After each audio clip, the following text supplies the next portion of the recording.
Hello, everyone, and good afternoon. I'm going to go ahead and introduce our four panelists. If you guys want to come up and take a seat. Round of applause for our panelists, everybody.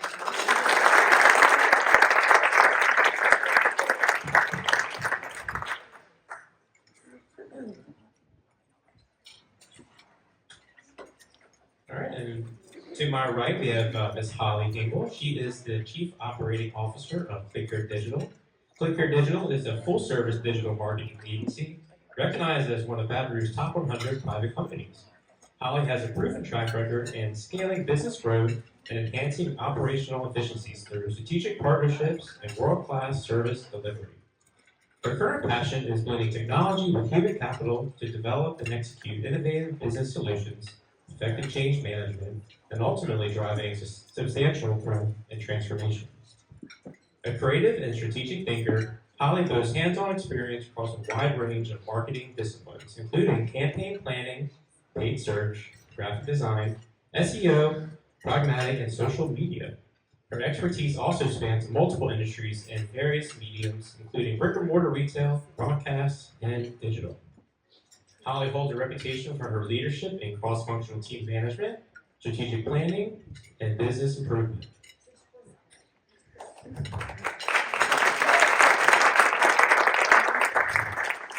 Next up, to Holly's right, we have Trent Hill. Trent has over 15 years of experience in digital marketing, working for clients to expand their brands, increase their lead flow, and grow their organizations. His background includes social media, search engine optimization, you'll hear that word SEO a lot today, pay-per-click advertising, geofencing, and more. He's taken a particular interest in data analysis and modeling to show his clients their return on investment. His role at GatorWorks includes managing subject matter specialists and strategists, building service lines, and assisting in technical sales. He's an LSU alum who still enjoys going to football games and never misses a chance to watch a soccer match if he can help it. Trent Hill. Next up, we have Alex Saunders. She is a product specialist for Amplify with Franklin Direct Marketing. She is the go-to guy for providing solutions pertaining to this marketing platform. She has 9 years of experience in print, direct mail, digital advertising, and building strategic marketing campaigns for businesses. She is a member of the American Marketing Association and has a master's in marketing from the University of South Florida. She's also a mom of two and is a brownie enthusiast. Alex Saunders. And last but not least, we have Lindsay Piper. She's artistic and still very organized, which is a rare combination in the media buying world. She started working with MAP's media buying and planning as an intern in college back in 2001 and loved it so much that after graduation, she joined the MAP's team full-time. She has basically, at one time or another, held every position available at MAPS. She can do it all. Her expertise spans multiple industries from healthcare to banking. Lindsay is a Google AdWords display and search certified, and she also enjoys campaign planning with her clients, specializing in paid search and social media advertising. Lindsay Piper.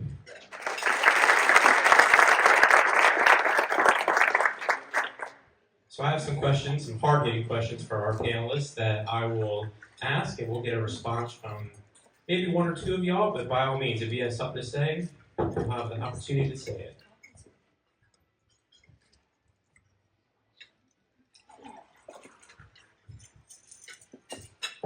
And then toward the end, we'll have a little bit of time for some Q&A too, so you guys think of some questions. All right, Holly, we'll kick it off with you. All right, let's do it. If a company doesn't do much digital, where does one get started with digital marketing? What is digital marketing? Yeah, so digital marketing is pretty much anything you can launch online, whether it be streaming audio, Google, social media, and the likes. So if you're new to digital marketing, I would recommend starting with your data and your goals. So what are you trying to accomplish? Is it more leads? Is it more website traffic? And then what's currently happening from your customers? Do you know where your customers are coming from? You know, what percentage of those leads are actually closing to customers? Google Analytics can be a huge tool just to help you baseline that data Because if you want campaign success, it's really important to do that homework. Anybody else have something to add to that? Thank you, Trent. Yeah. So, I'll sort of, I think everything Holly said is spot on, but I'll kind of add that I think a lot of companies will think, okay, well, let's get into digital. We need to be doing that. It's time to modernize, or whatever the logic is. And then they go to hire somebody internally, and unfortunately, they don't really have the processes or the people on staff to really manage that. They don't know what success looks like in that scenario. Take this with a grain of salt. I'm from an agency, but I will say, we make good resources in those scenarios. Even if it's just, hey, can you audit my stuff? Let me know where I'm at, because I want to hire somebody internally. I want to hold their feet to the fire a little bit. At least that way, you have the resource, you have the KPIs, you have some goals lined out for you, and you know where you're supposed to be going. I've just so many times come into a situation where they've had an employee for 3 years, they have no idea if it's going well or not. They have nobody on staff has the ability to manage them because they don't do digital and never have. So just kind of keep that in mind as you embark on that journey. Okay, and Trent, while you have the mic, you were talking about KPIs. What would you say is the top performing channel in digital marketing? And is that based off of a KPI, or is that subjective relative to the eye test or just the vibe it's creating? Yeah, I'm going to give the answer everyone hates, which is it depends. What's the best performing channel in digital marketing? I think everybody up here could probably agree that's like such a wide-ranging question. Very much depends on what industry you're in, what your company's history is, all that stuff. Now, I've given the BS answer, so I'll whittle down to a real something that somebody can walk away with. I'll say I'm a huge fan. Oh, Daniel Vossi. Sorry. He's working Gatorworks. Lovely guy. Welcome, David. So, I will say, huge fan of search. So, whether that's organic search or paid search, there is something very, very, very valuable about a client of yours Googling or whatever a phrase that has to do with the service or the product that you offer, right? They're self-selecting and saying, hey, I want this thing, and you have an opportunity to get in front of them at the time they're making a decision. So certainly not universal. Like in the B2B space, that's a very tough thing. But I would say search is usually my initial go-to, but very, very dependent on it. Thank you, sir. I would agree. I'd have to say that there's no universally most successful channel because of the ebbs and flows, just the environment that we're in, things that are outside of our controls, like the economy and whether we're in a political season or not. Something that you did the previous cycle may not be the same successful actions post-cycle. Think of COVID, the things that we were doing that were successful pre-COVID turned out not to be those same successful actions as consumers become savvier and they become a little bit harder to target directly. But keep in mind that don't just put all your eggs in one basket. If you find something that is working, obviously take those successful actions and continue to build on those.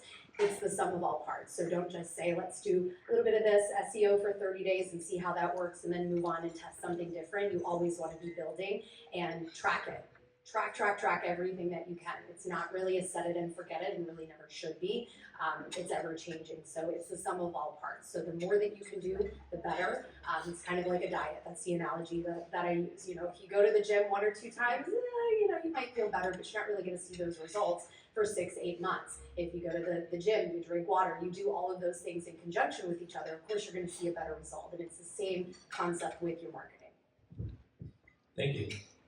And so now that we know what digital marketing is and just a little bit more about what it pertains to, can you tell us about what a digital marketing campaign is? And then furthermore, tell us a success story of a campaign that you guys oversaw, and then also maybe a campaign that didn't go so well, and maybe why.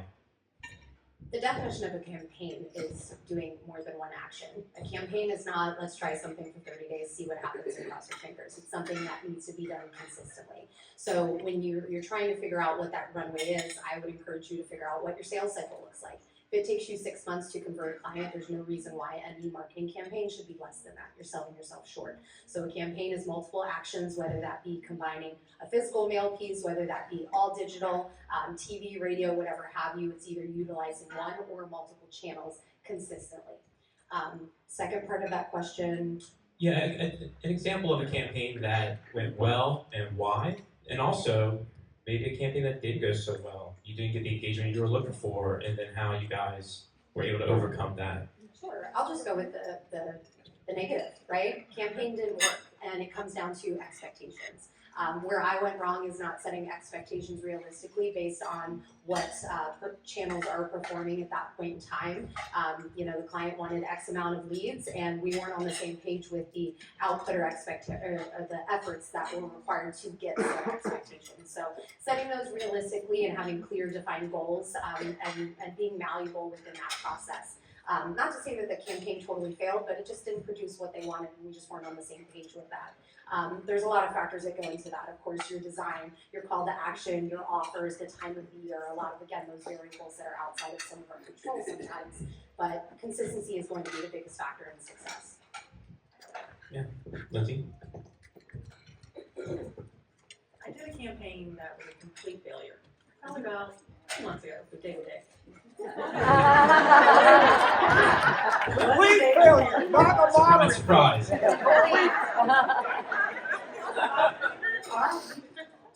The client came to us and they have a product that's been selling for a while, so they thought they didn't have a full picture.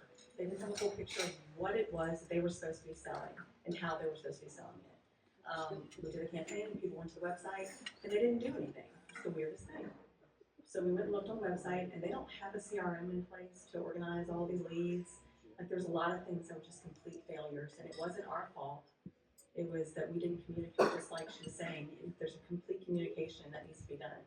And kind of an audit before something starts. And we talked to them, we thought that they understood, but in the end, it was a communication failure with the client.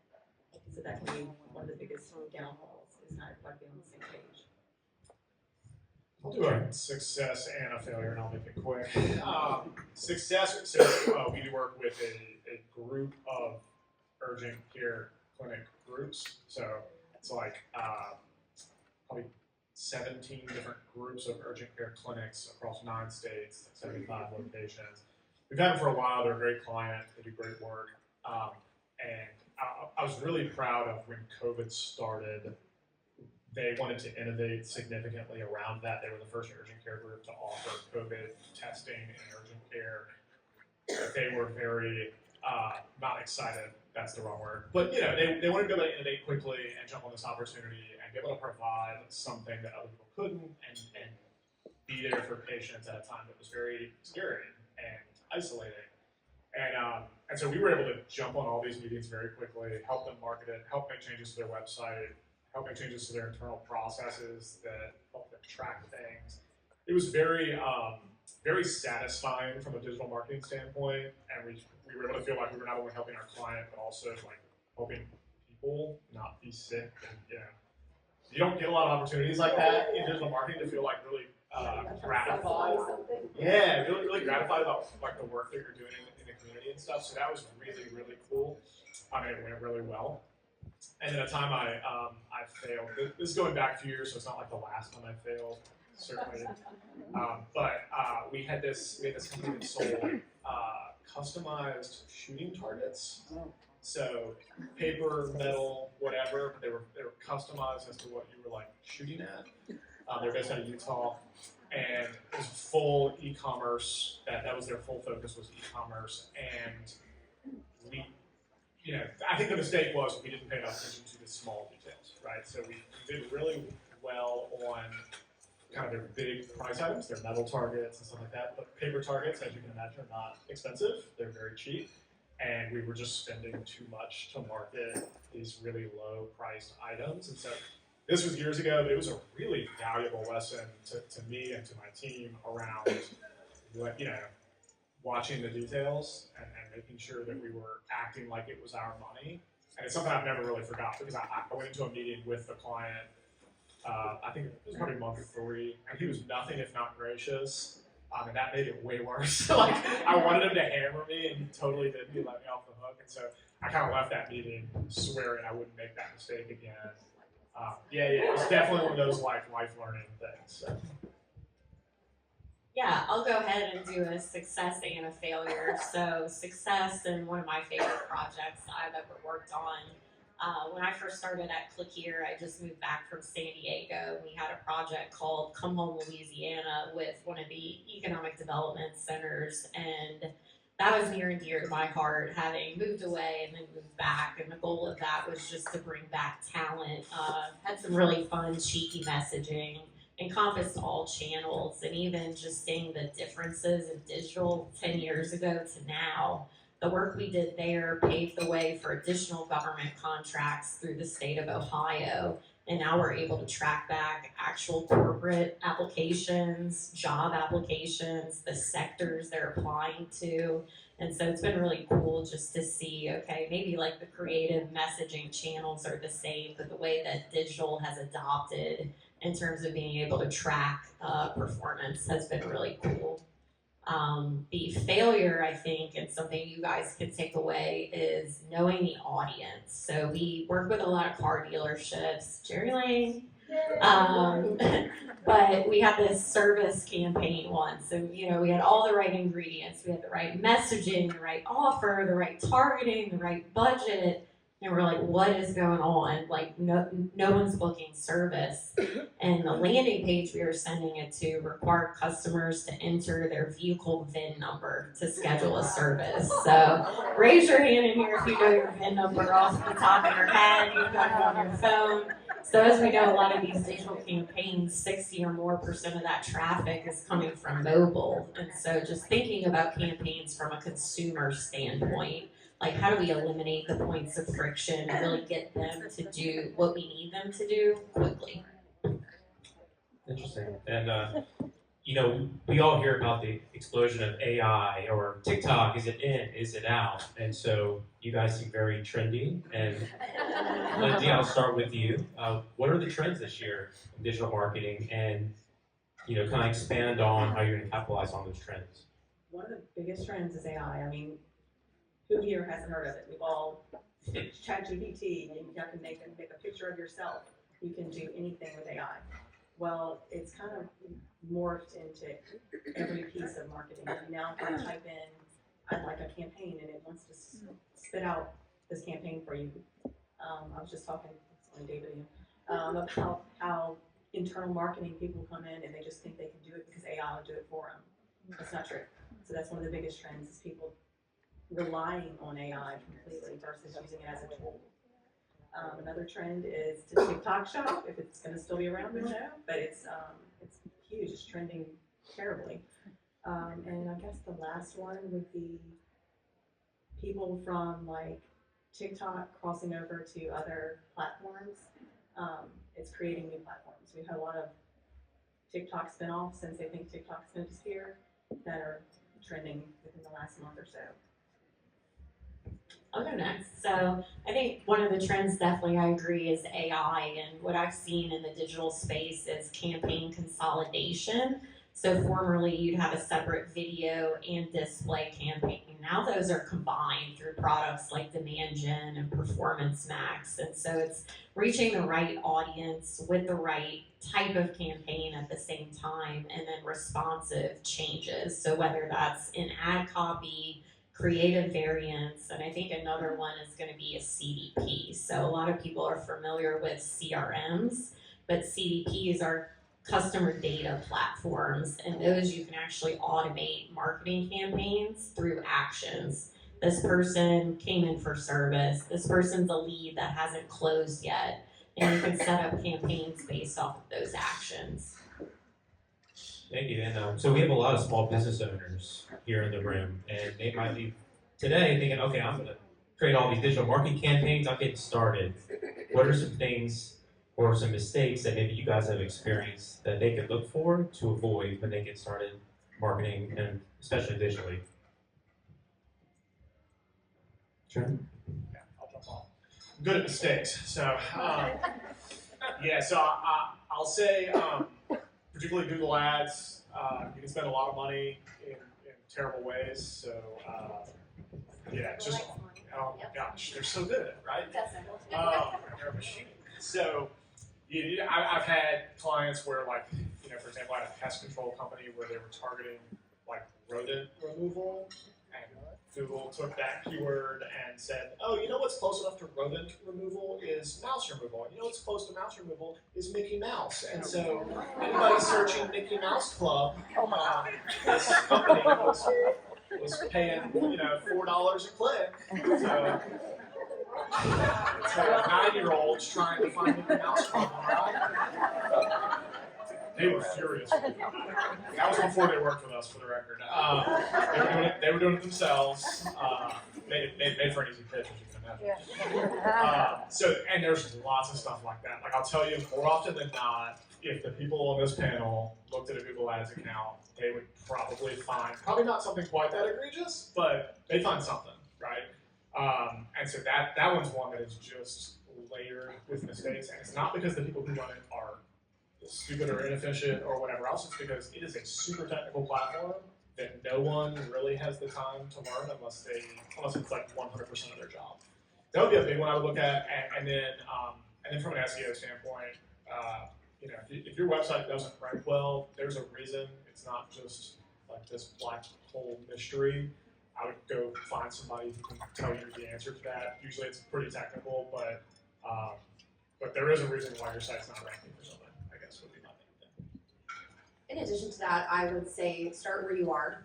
Do your research, be diligent, understand who your target audience is, and don't kind of go guns blazing and say, we're gonna do 100 different things and see how it all works. Start with 1 or 2 things, don't bite off more than you can chew, but educate yourself.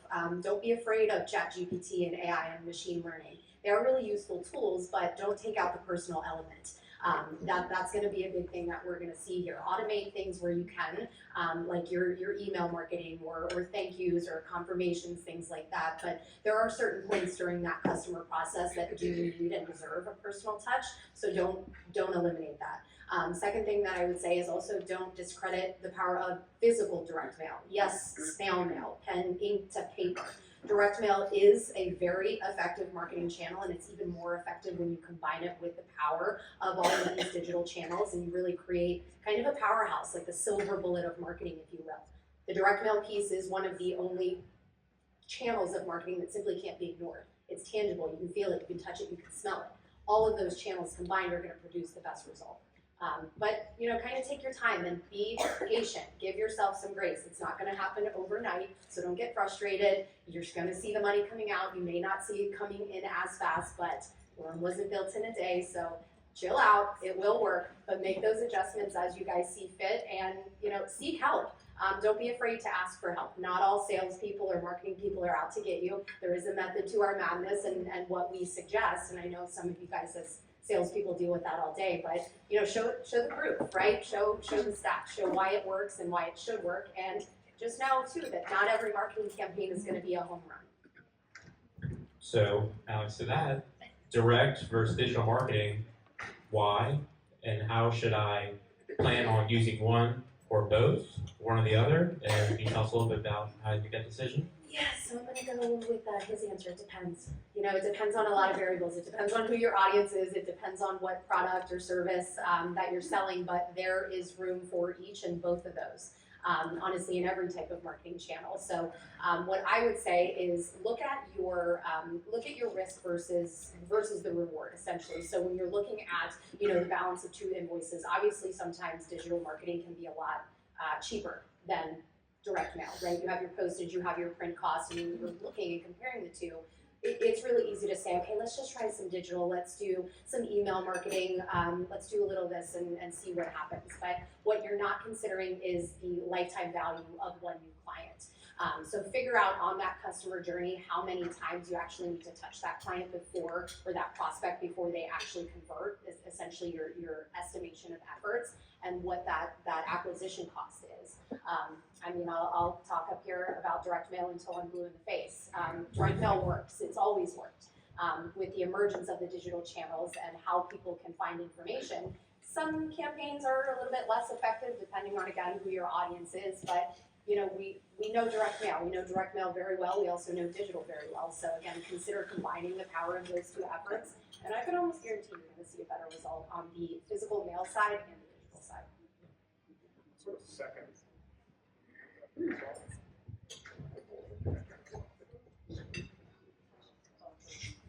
I just got that on trail. There you go. I just held it the wrong way. I'll second and try and sell some digital. I mean some print for you, some direct for you. I will say, so we're a digital only agency. We really only touch it. And if we get a client who comes to us who wants billboards or something, we really send them somewhere else. It's just not what we do. We try and stay in our lane. I will say, we have these conversations all the time where a client says, oh, well, I could shut off my TV and have it fund the digital, and we always tell them to pump the brakes. All of this stuff works, right? It's not a trillion-dollar industry advertising because billboards and TV and radio and direct mail don't work and digital suddenly does. That's nonsense. It all works. The question is, what's the right mix for your specific situation? So just sort of seconding that. And I remember seeing QR codes years back, and especially during COVID, scanning.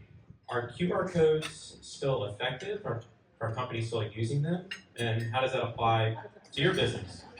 If COVID did anything, it's By the way, look up and scan again. It'd be wild if we were just like, no. No, if COVID did anything, it was help people understand how to use QR codes when the restaurant menus went away.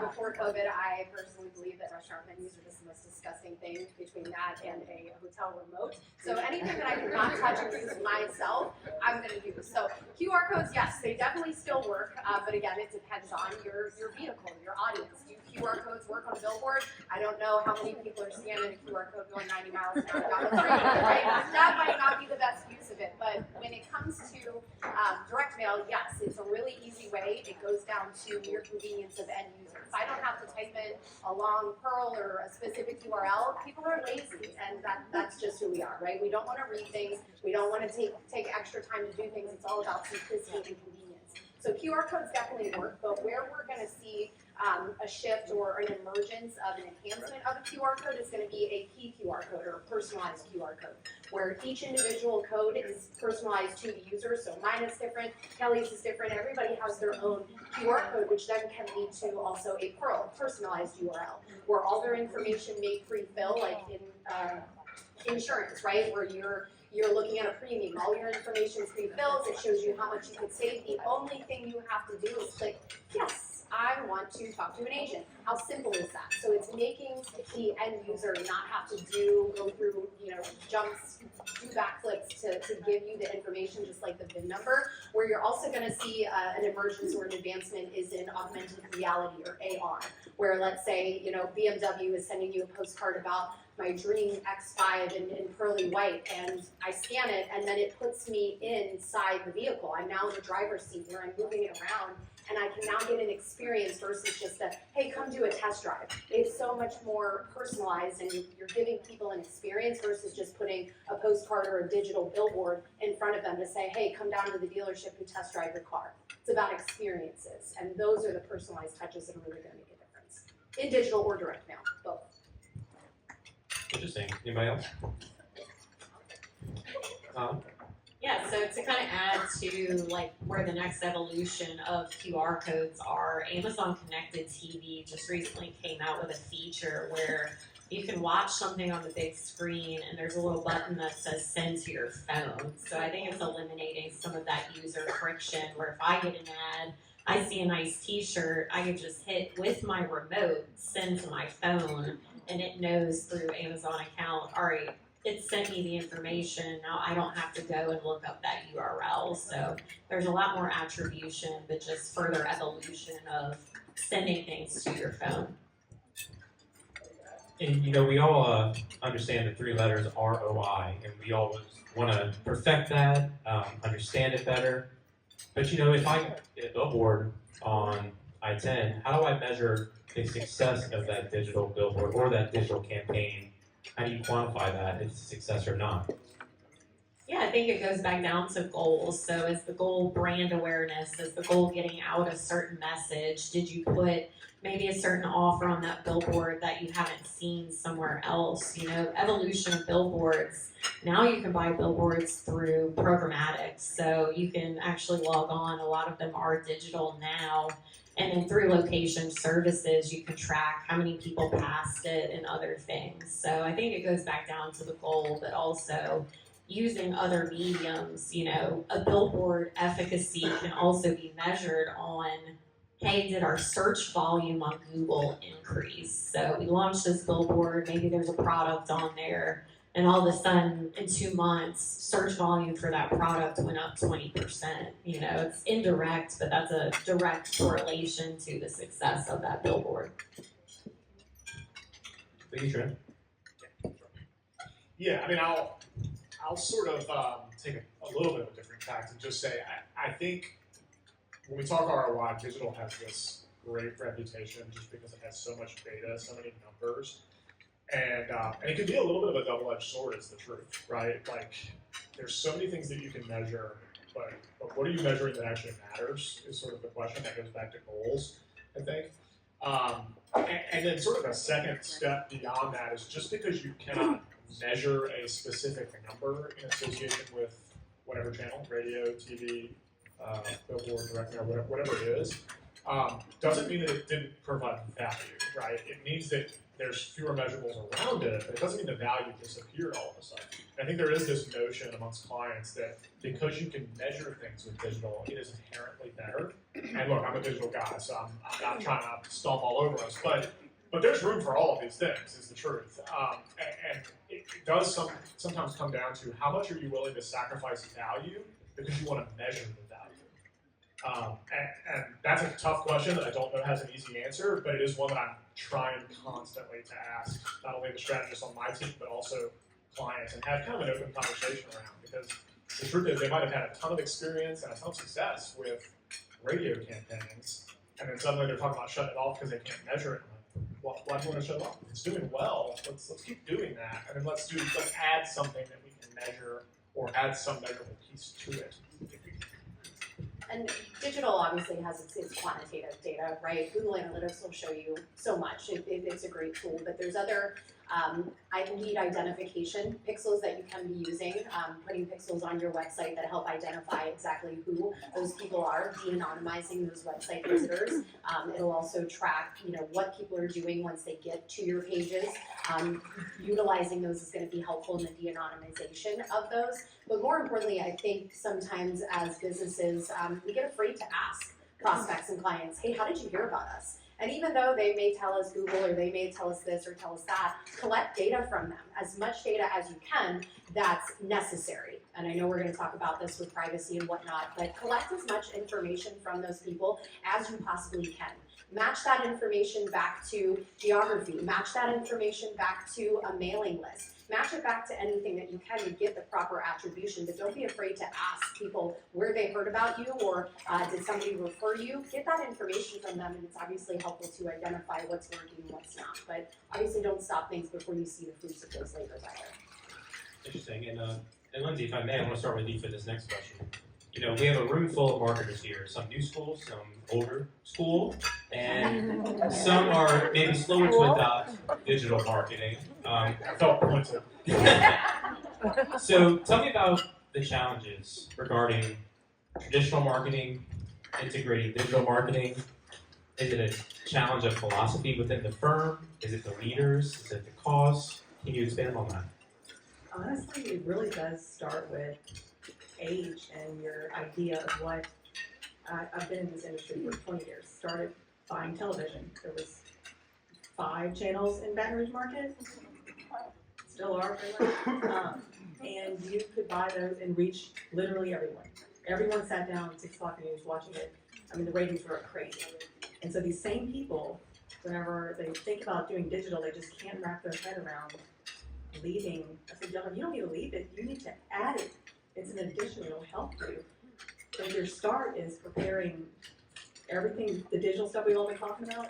That's where they lack. They just decide that they want to hire somebody, we talked about earlier, in-house, and have them handle it, and it'll be great. But integrating digital in with your traditional can be amazing, because they saw you on the 10 o'clock news, on Friends, whatever the program they're watching, and they went and searched you, and you popped up #1. That's great. So that was awareness. We were just talking about billboards. Awareness is you have to use each platform and know what that platform is gonna be used for. You can't put expectations that your billboard is going to bring this many more people to your car dealership. It's this media mix that has to be made, and traditional and digital, they marry very well. It's just doing it right. You can get with it. Someone who knows a little more to help you guide you in the beginning. Who knows? Yeah, I'll kind of, we do a bunch of work with traditional media buyers who largely stick to radio, billboard, TV, and then kind of let us handle the digital aspect of that. And we do monthly meetings with those people to make sure we're all on the same page, that we're using the same creative, that the messaging's all on par, and all that stuff. I think our biggest challenge has been learning from one another, right? There's all kinds of things that I never knew about TV, radio, billboards, and how they've evolved. And certainly there's lots of things that they didn't know about digital and how it had evolved. But it's led to lots of interesting conversations around, okay, well, we're running these billboards, so where should we geofence? And, if we're running TV, should we run OTT? What should the mix be? What's the percentage? And those conversations can only help the client, right? I mean, the end result of that is that we're going to end up with some new experiment that hopefully tells us something useful that we can then use to push the campaign forward. And I'll say too that our business world is so competitive, especially in marketing, and we all want to be more efficient. We all want to cast a wider net to get more clients and convert them. And so I'm gonna start with you. You said something that really struck with me. It was some things deserve a personal touch. So how do we as marketers, and especially digital marketers, balance between automation with like AI and everything that can offer, however staying human and offering that personal touch? How do you balance the two? It's a balancing act.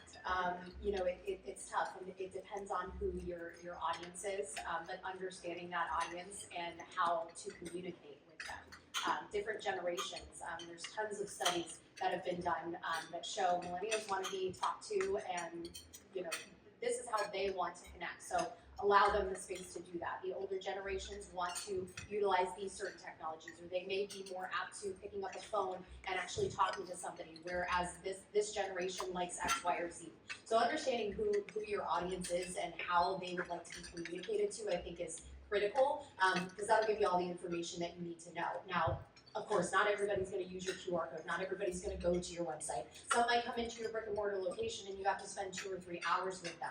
But personalize it to that individual user. Automate I'd say the easy things, the things like your confirmation emails or just any email. Still make it personalized, but maybe your user, utilizing the data and personalizing a Facebook ad may seem a little bit intrusive to one audience, but another audience may go crazy over that and appreciate it. So I think it comes down to understanding who you're talking to and how they would like to be communicated with would give you that answer into what you should automate and what you shouldn't, and never undervalue the power of a personalized or a handwritten note. Yeah, I'll kind of add, I think, we have a lot of these conversations around geofencing, for example, where it's like, someone might ask us, oh, can we geofence juvens? And we're like, oh, well, we can geofence just this room in juvens if we want. And everybody kind of has the same reply. My 2 salespeople in the back have heard me say it. Oh, it's creepy. How do I use it? They all think it, right? Everybody in this room has had that thought of like, man, that's creepy. Okay, so how do I use that to gain new clients?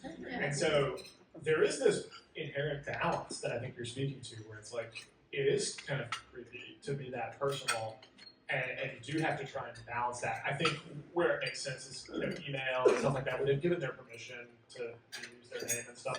It'd be pretty creepy if I had a geofencing ad that was running right now that said, hey, you just went to the SME meeting, would you like your so you gotta watch that tone and that messaging, but yeah, it's definitely a balance. So, we all understand that Facebook, Instagram, TikTok, LinkedIn, how does social media play into your digital marketing strategy? And are there any underrated or undervalued platforms that maybe we're not thinking of to market to our customers? So social is growing, and I think even YouTube, some people consider that social as well. So I think the two biggest underutilized that I see is first TikTok. I think because it's so hard to make short form video content. So this is where you can really take a longer form content, break it up into more snackable bites, and then continue to post there. But I see a lot of misconception on TikTok of, oh, it's just a bunch of kids. And the reality is, like, hey, those people are buying cars, those people are looking for legal services, those people are buying their first home, looking to open a checking account. So I think just not making assumptions about the audience. And then even with YouTube. So YouTube came out with YouTube Shorts, which is almost like a Instagram or Facebook story. And I see that being pretty underutilized because it's quick content, it ranks well, and you can actually use it in other Google ads like demand gen, programmatic, performance max. So I would say those are the two underutilized, but then even just making sure you have an organic and a paid strategy on these social platforms. So with Meta, with Instagram, I'm sure if you guys are posting organically, you've seen in the last 5 years, like, hey, I'm barely reaching anybody these days. These posts used to have 1,000 plus likes, 200 plus clicks, and a lot of those platforms have gotten to more of a pay-to-play strategy. So just in order to stay top of mind, being able to put some marketing dollars into those channels.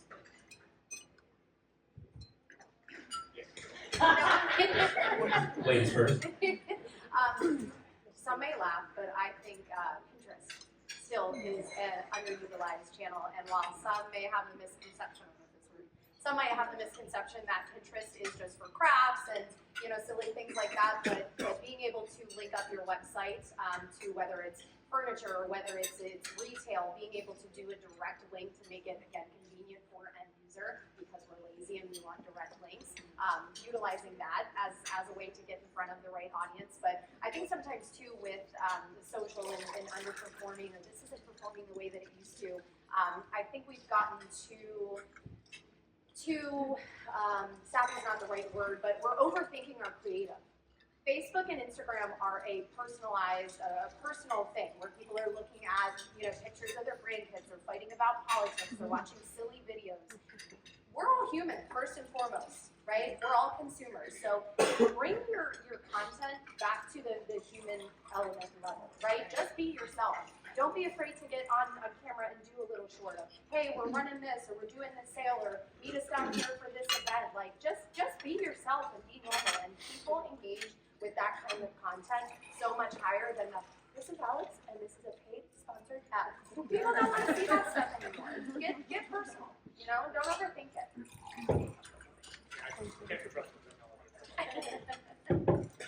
Yeah, you got the touch. Okay, so here's my hot take of the day. I think social media is a little overrated. Now, hear me. I'm not saying it's not valuable. I'm saying I think business is overrated in many cases. So I want to make sure I qualify that hand grenade I just threw. What I mean by that is so many of our clients on this page, so many of our clients spend years building these platforms, getting all these followers, only for Facebook, Instagram, TikTok, whoever, to start monetizing and saying, okay, you have 10,000 followers, and you used to be able to reach 50,000 with every post. But, we got to make money, and so now you're going to reach 10,000. And then next year you're going to reach 5,000, then 2,000, and, you'll be reaching 500 people pretty soon. And so it's one of those things where I always urge caution around building those organic followings exclusively. It's not that it's not important, it's not that you shouldn't do it, it's that I get so many clients who come in and like, oh, we really need social media. I'm like, boy, I feel like there's 100 other things you need first. Keep doing what you're doing there, and we'll get there. You know what I mean? So. Let's look at your website. Yeah, right? please. Your phone number's now on here. People don't know where to find you. No foundational structure whatsoever. You don't need to worry about Facebook right now. So Trent, I'm gonna stick to you, and while we're treading with caution, how do we approach data collection concerns, privacy? How do we and our businesses protect ourselves and stay compliant with not only our own morals and ethics, but also regulations that may exist out there on a broader scale?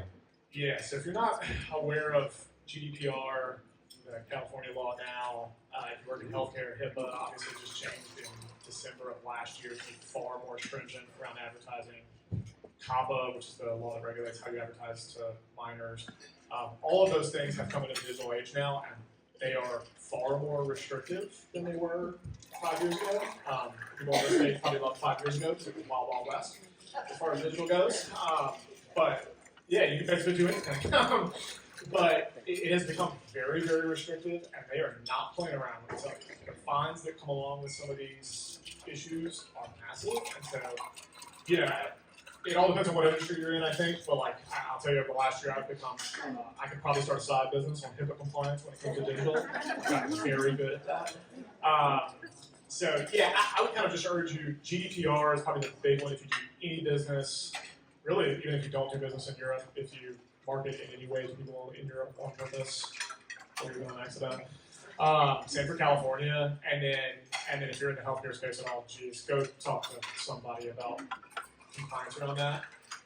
And then retail, if you're selling to minors at all, I would definitely take a look at the new COPPA regulations around digital advertising. As far as how you protect yourself, yeah, talk to an expert who, yeah, get a lawyer. I mean, I'm only kind of kidding, yeah.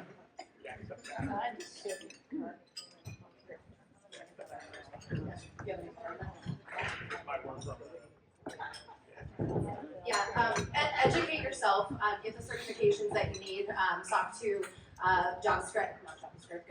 other scripts that you need, and if you're a pharmacy, do your due diligence. Be transparent with your clients. Keep transparency at the forefront. Only collect the data that you absolutely need to collect, and the rest, just get rid of it. Don't be responsible for it. But transparency is going to be a big key. Tell people what you're doing with their data. Build that trust with your client. But to Trent's point, there are a lot of regulations on the digital side, but you know what are not? Direct mail. I'm not saying it's a loophole. I'm saying if you pay your postage, there's nobody at the post office saying, "Oh, no, we can't do this." Think of all the mudslinging that goes on in the political space.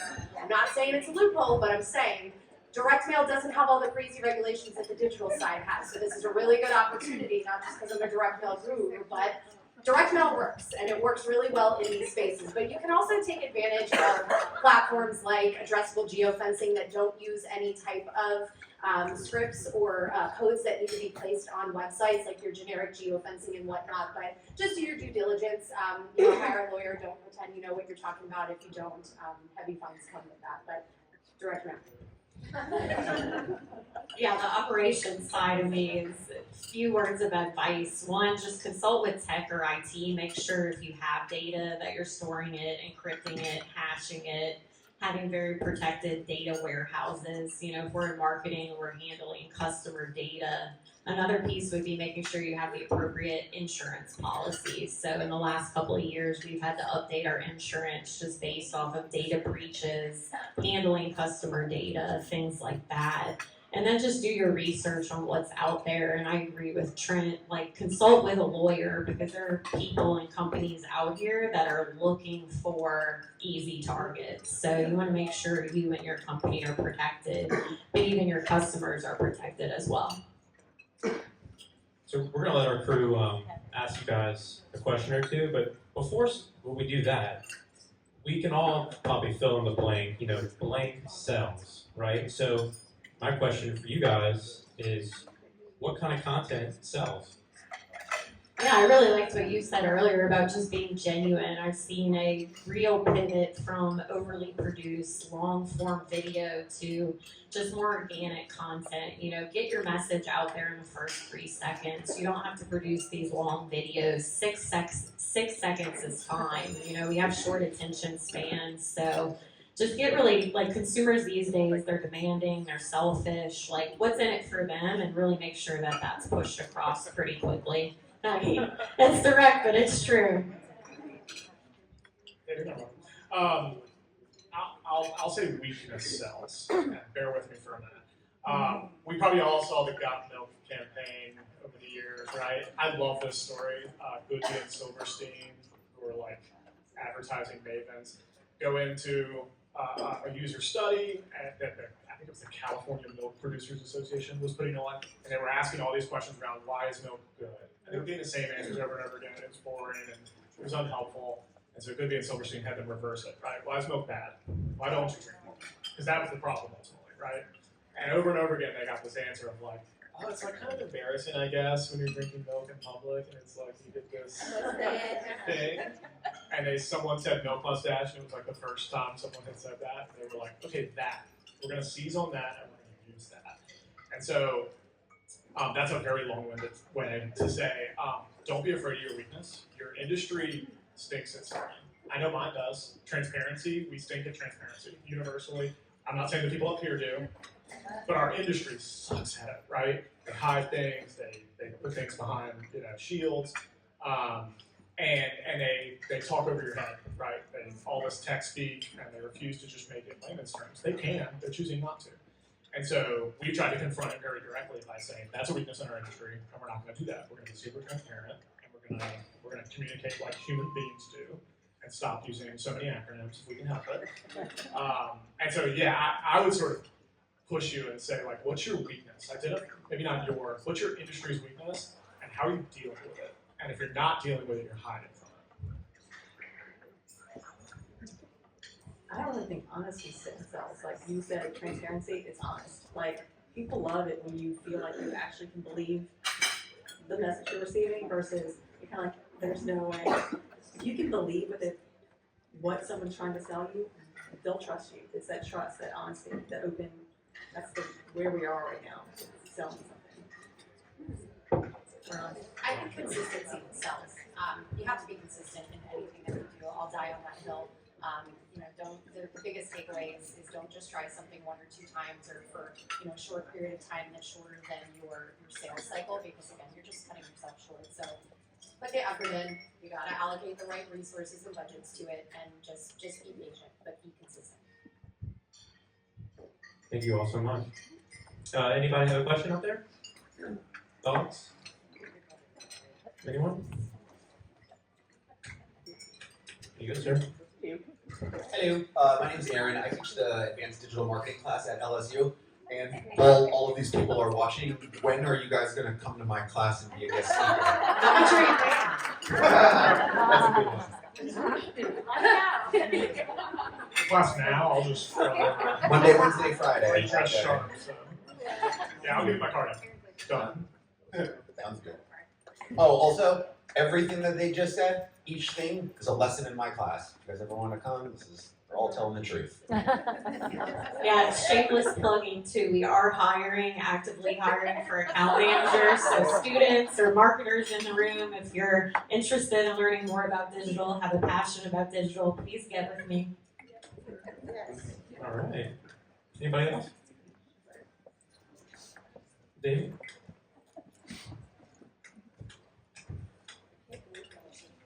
Thank you. Just want you to know I'm living my worst nightmare, sharing my greatest weaknesses with all of my most respected colleagues here. Yeah, we did have a failure earlier, and I really appreciate Lindsay's guidance and all that.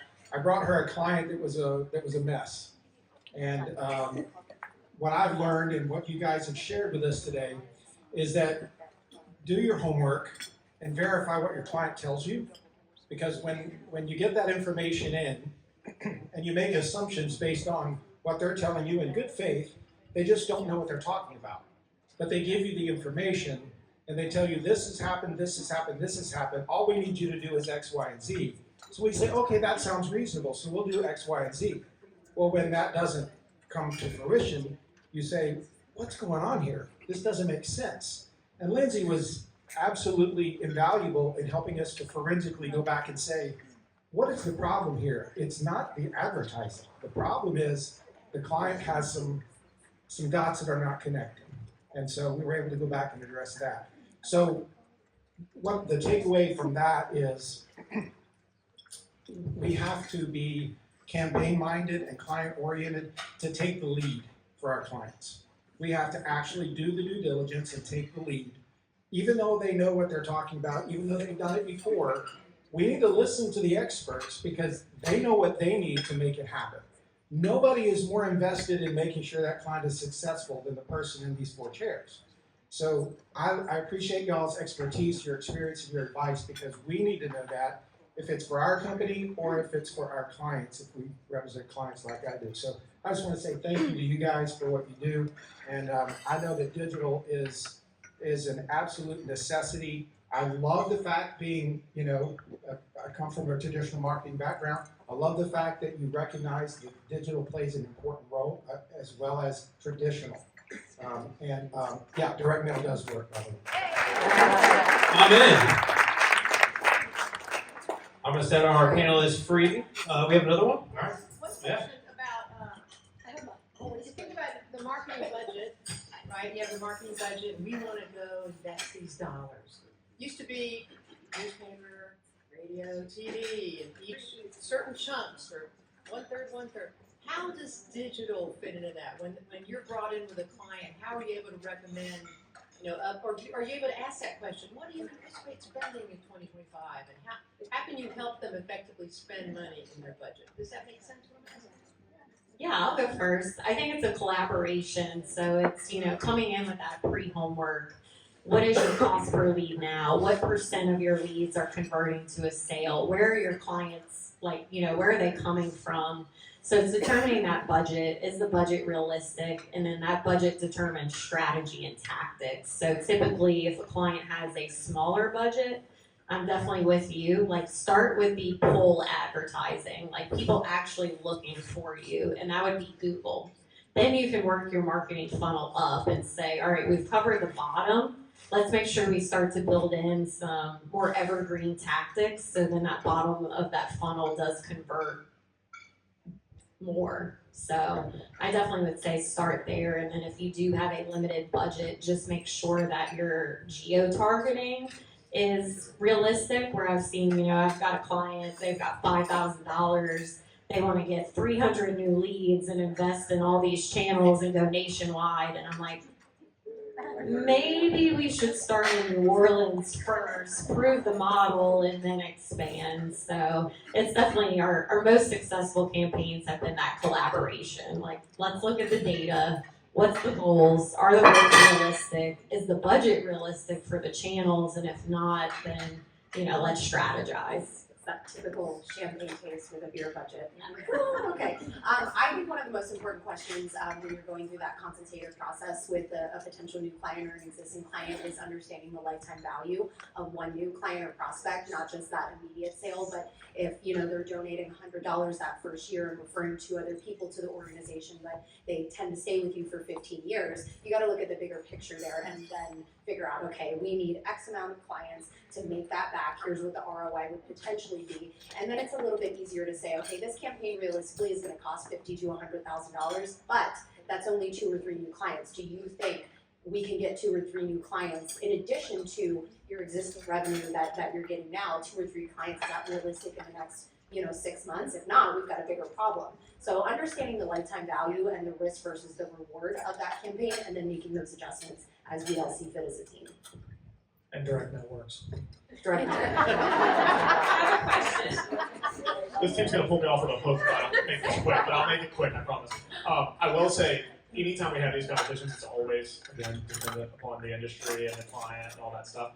I will say, if you're working with an agency or even an internal team, I would push them on flexibility, right? Just because we say, oh yeah, 50-50 traditional digital, that is a guess at best. We're trying, we're using data to make that guess, but it is a guess. Let's give it 2, 3 months, 4 months, whatever it is to run, and then let's adjust accordingly. There's so many people who lock those budgets in and don't want to be flexible around it. So. I have a couple questions. The first one is, if somebody is not currently in the advertising space online, what would a reasonable budget to get started look like? What do you do, right? What industry? That's a hard question. It depends. Yeah, it would depend on, are we selling For shoes? example, Like, lawn service. Well, we're a lawn company. I actually had one of these, so I'm familiar. He did all his budgeting, and he said that he had this much aside, and we did the math, and I was like, if you got this many more clients, how much more money would you make off of this? Just play it out. That's where you start on your advertising budget. Don't spend more money than you have, for one, let's not do that. You can spend enough money where you know you're gonna make a certain more, so a profit by having new clients brought in. So start with the minimum amount and yeah, be logical and build from there. And also you start a campaign with like a lawn service, start small because they can't grow that fast. If they get, the worst thing for anybody that I've had small clients is they try to grow too fast. They get all these calls and they can't handle them. You have all this advertising money and it became negative. It was a negative reaction with your client. Yeah. So My follow-up question is results. Whenever you are doing a campaign, how do you set goals and what do you lay down as I want to see 100% ROI? Yeah, I'll jump on this one. Yeah, I mean, 100% ROI, yeah, that's great. Yeah, so we always try to have that conversation prior to the start of the campaign, right? Because the reality is, the further you get into it, the more those goals are going to be poisoned by the results you've gotten, right? And so we try and sit down beforehand and say, okay, what is a realistic expectation to come out of this? If you're spending $10,000 a month, what is it you're hoping to get out of it? And mind you, I'm a marketer, most of the people up here are, we cannot control the sales process. So whether your salespeople close the deal or not isn't up to me, right? I know that's tough to hear for some of the salespeople, right? But, so I try and always break it down into, okay, if you got 20 leads this month for $10,000, does that math, right? If you're closing 50, yeah? Does that math? If you close half of them, does that math? And so that is kind of the experiment we try and go through. It's the same conversation, I would say, as the lifetime value. We're all kind of approaching it in a very similar way. But I'll reiterate, we do not want you to spend more money than you have. I'd rather talk you down than talk you up, frankly, because that's where we get in trouble. I'll add to that. I think it's dependent on channel too. So a lot of times I'll work backwards and be like, okay, the cost per lead on Google is around $40. If my click cost on social media is under $1, I'm doing well. If my video view is 2 cents or less, I'm doing well. And then kind of use those metrics to combine into the overall ROI. I think the first thing you should do though is figure out what your KPI is. Like what is the key performance indicator? Like is it just having a site fill out a lead?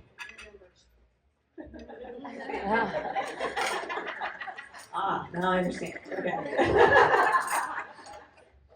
That's your KPI. You don't want to grow too fast either. That's important.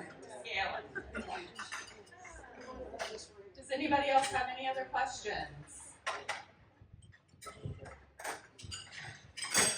Maybe just opening a whole new can of worms, but content. We have talked about content marketing. How does that play into what y'all are talking about? Content's like super duper important. It's not like putting an ad in front of somebody that doesn't relate to them. So I always say that the placement is just as important as the content. They work together. So if your content doesn't match the channel you put it on, like I put an ad on LinkedIn for baby formula.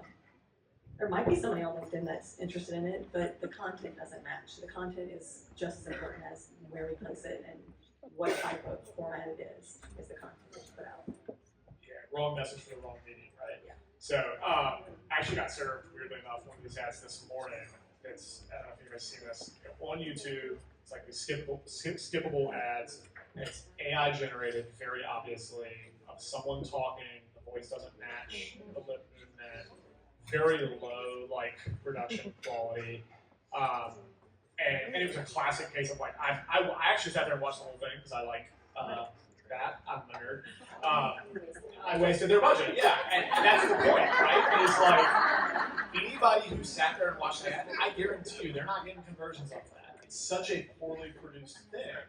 Even if they do get a conversion, they could have gotten it cheaper, right? And so, yeah, there's always this internal balance of like, what is the, what's the right measure of how good, how high quality we need the content to be. I almost tend to reverse that and be like, how bad is too bad, right? Like, when does it start costing me money? and we do that often at Holly secondly, I'm sure, with websites, right? Like, how much is this website costing you right now? Forget what it's going to cost to build a new one. It's costing you dollars right now because someone didn't fill out a lead who otherwise would have if the content had been good. I think this is a spot where you can tap into AI for ideas, but not use it in the sense of, you know, wrong message to the wrong person, but just use AI, ChatGPT for some, as a tool to get the wheels turning, right? But not to solely rely on it. But I think tracking is also equally important, knowing who your audience is and what they're actually engaging with, and then continuing to tailor that content to that right audience. But if you're not using UTM's urgent tracking modules to understand what audience is engaging, then you're just throwing things out there and seeing what sticks. All right, y'all. Holly, Trent, Alex, and Lindsay. We're over